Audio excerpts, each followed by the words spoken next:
Welcome to Iran's Fateh diesel sub. I'm Captain Jive Turkey. Today we're going to talk about Iran's newest addition to their navy. It's a rather surprisingly capable diesel boat. It's completely indigenous to the country of Iran, and it has some great capabilities, and it's really pushing out their ability to project power from offshore. No more is their Iranian navy just a coastal defense coast guard, essentially. With this submarine, they're able to go out into areas like the Red Sea, the Indian Ocean, and actually project power as far as the Mediterranean Sea with support bases. So this new diesel boat is a big step forward in Iran projecting its military power across the globe. Let's get started. All right, so here we have FARKHAD AMIRI, who is now Rear Admiral FARKHAD AMIRI, but back then, FARKHAD AMIRI was just the deputy of Iran's army commander on self-sufficiency and research issues, which I think is a fantastic title. This title is very typical of top-heavy regimes where they have a lot of higher experienced military personnel, as Mr. AMIRI is here. And in 2012, that was his title, that was his position. He wasn't the deputy army commander or anything like that. He was just the deputy Iran's army commander on self-sufficiency and research issues. He had a very narrow field of view. But what that means is he's looking at technology that Iran has today, as in today being January 2012, at the time of this announcement, and what weapon systems can he help develop and build with the research that they have and the allies that they have in like Russia and China to build something new for their own country. So I should take a minute now to explain how the Iranians break up their navy. They have two navies. It would not be fair for me to say consider one navy the actual navy and the other one the Coast Guard, because that doesn't really fit. But the first navy, the navy that's been around forever since before the 1979 revolution, is the Islamic Republic of Iran Navy, or the IRIN.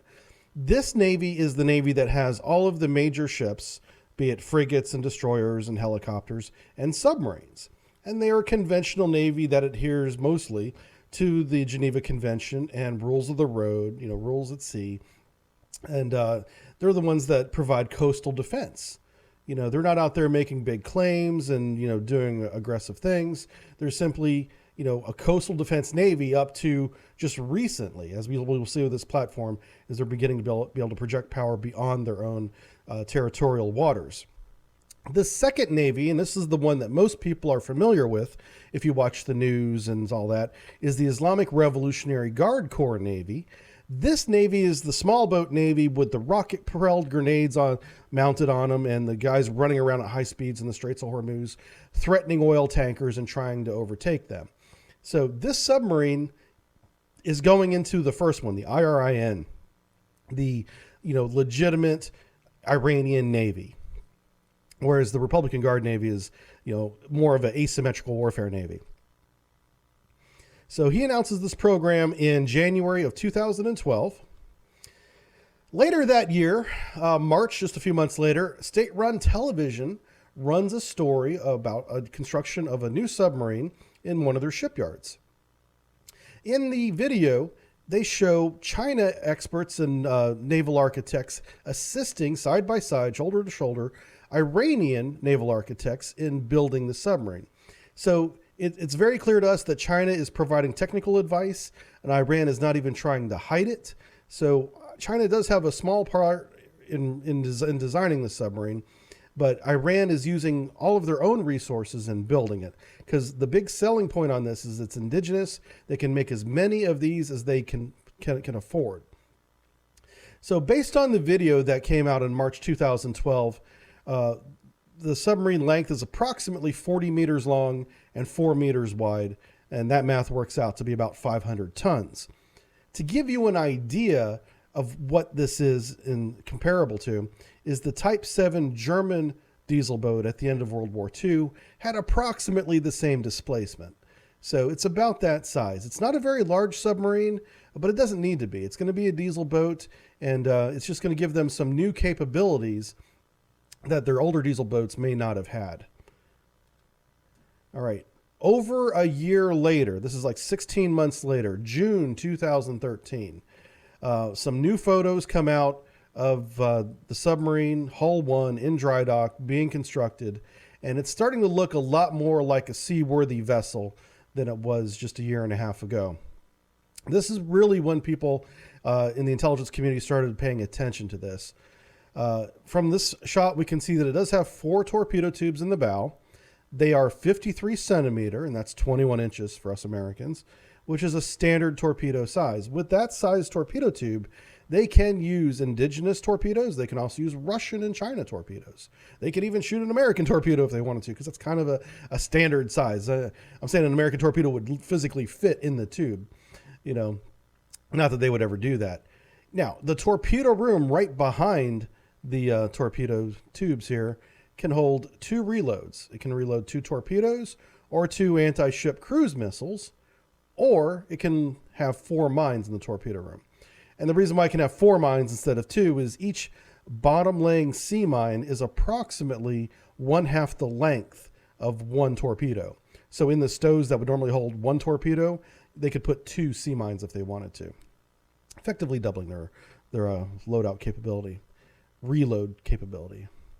All right, moving on to the same year, the end of 2013, State-run TV comes out with a short story in these photos saying construction and testing of the Fateh is complete, ready to be armed and delivered to the Navy. And that is not at all true. There hasn't been any testing as far as we're aware up to this point, other than maybe making sure the electrical systems don't short out and start a fire. And the construction is complete in terms of the hull is assembled and appears to be watertight at this point, but is in no way seaworthy or ready to be, you know, even a ship of any type. They actually rolled it out of the dry dock in February 2014. Fateh is delivered to the naval forces of the Islamic Republic Iran Navy, the IRIN. And with these photos, we can confirm that it is about 500 tons. And because of the shape and the material they're using, we're estimating the crush depth, the absolute deepest it can go, is 250 meters, which is pretty good for a small diesel boat. Nothing too impressive here. The biggest thing so far is that they're able to do this without the help of Russia or material help from places like North Korea or China. Even though they did use Chinese technical advisors, they're completely building this using Iranian materials and engineers. All right, so let's talk a minute about the weapons. The weapons of today are different than the weapons of 2014, where we are in our timeline. But let's talk about the weapons of today right now. What can this submarine do whenever it goes to sea? Why is it projecting so much power? What is it using to project this power? And what they have now, Iran has a brand new torpedo. It's a couple years old, but relatively new. And it's got acoustic homing capability. It's the Val-Fajar 53 centimeter acoustic homing torpedo. We saw this torpedo being used in 2019 during their war games that they have annually, and it was able to destroy a non-moving target, and it was also a straight run path to the target. So while acoustic homing capability is assumed, this year's war games did not confirm that it has course correcting capability, but in all evidence, it appears to have, you know, a sonar nose cone that will give it some acoustic homing capability. They also demonstrated with the Gadir diesel boat, which is the previous generation to this one, that they have an anti-ship cruise missile that is capable of being launched while submerged and hitting a stationary target. They've done that, so we assume that the Fateh has the same ability.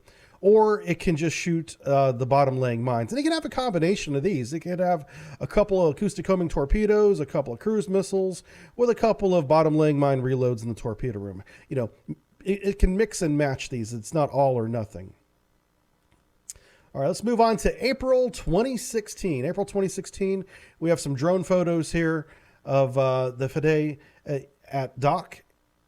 She's been undergoing sea trials now for 2 years, just over 2 years, and she's running into all sorts of technical issues. She cannot successfully fire the weapon in 2016. The ejection system has problems. The diesel recharging of the battery has a real issue. It's not safe. which is why it spends so much time in port snorkeling.